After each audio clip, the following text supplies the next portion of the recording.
Hi guys, welcome to the Tech and Relationship series of the Love and Life Matters, where we keep it real and raw on matters that relate to love and life in general. In this series, we're going to be looking at how technology is reshaping the way we connect, love, and live. And I'm your girl, Joy Raymond. And I'm King Bona. So today we're going to be talking about how to rebuild trust that has been broken due to emotional online cheating, from the secret DMs to the sending of personal pictures and videos and all of that. All right, the question is, can you really rebuild a trust that has been broken? Big one. Is that possible? Big one. That's So what we're let's going to dive discuss. into Let's it. dive into it. So now let's define what digital betrayal means. Digital betrayal is not always as obvious as catching someone with your partner in person. Digital betrayal is all about emotional cheating, online where you do all those DMs, you delete those messages you wouldn't want your partner to see, and things you do online on social media that you don't want your partner to see. All those financial transactions you make, you transfer money to someone that's not your partner without your partner's consent. These things you do that that you don't want your partner to see. So King Bonner, you're saying if you transfer money to someone, it's digital betrayal. Someone without your partner knowing is digital betrayal. If you have been chatting with someone with those DMs. No, I say transfer money. If it's actually business, that's different. What we're talking about. Business, it's not business. You cannot be sending money to someone that your partner doesn't approve if it's not business. If you do that, you're actually betraying our trust. Thank you. Because it's your collective resources.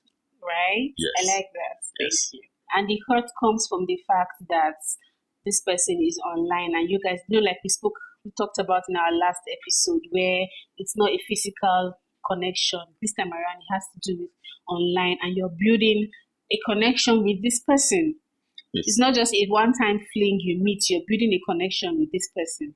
And once you have these feelings whereby you have someone that you really don't want your partner to know about, you're already betraying her trust, his or her trust, because that is not meant to be. So let's talk healing now.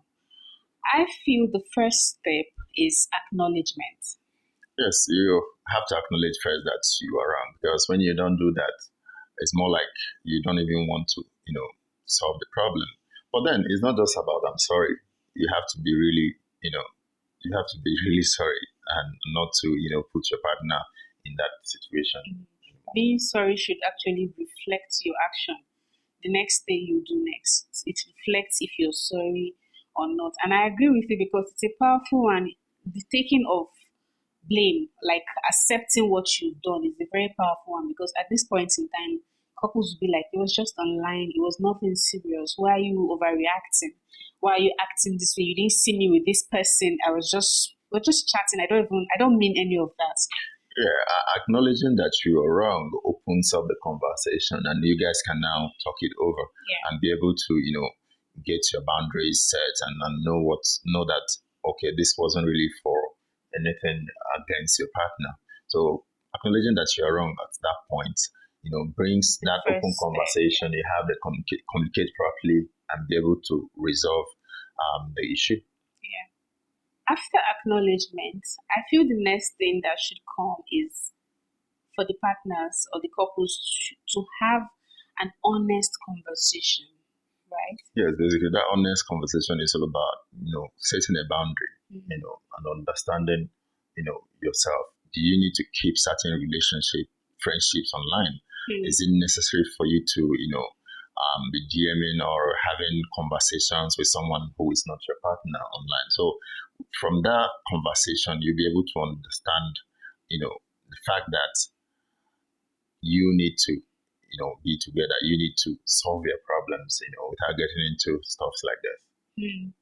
Yes, guys, remember to follow us on all our social media handles, and do not forget to subscribe so that you do not miss out on any of this episode. And then to add to what you have said, I totally agree with you that this honest conversation should be one that should be held. And during the process of having this conversation, the betrayed partner's voice should be heard. Yes. That person should be given a platform or an opportunity to air themselves, and if possible, talk about the boundaries that needs to be set. If you feel like checking in your partner's phone will give you peace, you can do that.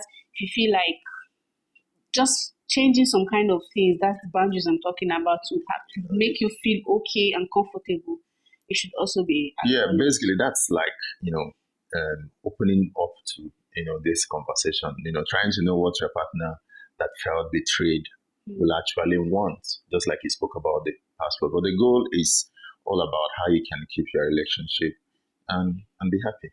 So let's talk about repair strategy. Some couples actually find therapy very helpful. Yes, because if you feel that you need to meet a therapist to help, or also if you have a third party you can actually discuss, your issues with, that's the best thing for you to do. It helps you to like hear from a third party, and a third party can also, advise you on what to do. Yeah, and on still on how to rebuild your relationship or connection, you can also think about rebuilding intimacy. Yes, rebuilding trust is more of it's not about erasing the past, but it's building a future that both of you will be happy with. And rebuilding intimacy goes beyond now phones or tech or whatever. It's more of physical, because you keep your phone aside, screen time aside, you talk about going on dates more often, talk about physical touch, talk about think of rituals, think of things you can do that will connect you with your partner intimately. I feel that way you can rebuild Yes, your rejuvenates the yes, connection that yes, you have before before the the whole betrayal. before the betrayal scandal and all. Now this is where reality hits. If you're going to be honest, sometimes trust cannot really be rebuilt. Yes, betrayals can be a deal breaker for some people. Yes. Yeah, but then, you don't betray someone and just feel like, oh, the person is going to accept at that time. But you need to, it's something that you can build over time. I think you need to give the person time, and over time, it can be reviewed. It's not something that you can, just put and reset and it's over. Give your partner time. I believe that with time and both of you working, together to be together. And I think that's it. And also to add to what you have said, you said that betrayal is a deal breaker for some people. And I know of people that have said it, that betrayal, cheating in whatever form you want to tag it as, is a deal breaker for them. So most times when you have these conversations with these people, it's not necessarily for you guys to come back together. Sometimes it's for closure, just so everybody can move on at a good pace, and then we are good. Um, Because there are people that when you cheat on them this way, it's hard for them. It's not like it's a deliberate thing. It's just the way they are built. It's hard for them to trust you again. And they will not want to put themselves in a position where they are policing you, checking. They don't have peace of mind anymore. So it's better for them in this situation to just move on, and it's still okay. for me, in my opinion, where there is no violence, actually, the thing is to give it time to rebuild and then be to, because the next person you are going to meet, nobody promises there won't be issues, but your ability to actually solve it together makes sense, because when you leave that particular relationship, you might get into another issue. It doesn't mean that anytime you have issues with your partner, you just leave. I think you should give it time, but then if it works for you, good. But if it doesn't, it's a Exactly. free I was word going for you to to. say, if it works for you, fine. If it If it doesn't, it's doesn't, a you free word. shouldn't shrink yourself just so another person can gloat in their bad behavior. You shouldn't do that to yourself. Be Absolutely. you a guy or a female, you shouldn't do that. If your partner, you've spoken about this and they're not willing to change, they keep on because people know how to gloat in their bad behavior. They do not want to change. I feel like maybe you should just take a bow. There are better people out there. All right. So, to our listeners, if you're navigating digital betrayal, I need you to know that healing takes time, and it's okay to take some steps backward, get yourself back up together, see if you really want to do this. And one thing you should also know that if you're in this situation, seek help. Don't just do it alone. Seek people that can help, Professional help. helping you to get back together. Yeah. So thank you for joining us on today's episode. So well, to subscribe, follow us on all of our social media handles so that you do not miss out on any of our episodes. Yes, stay connected both online and offline. Right. Yes. Bye. Bye.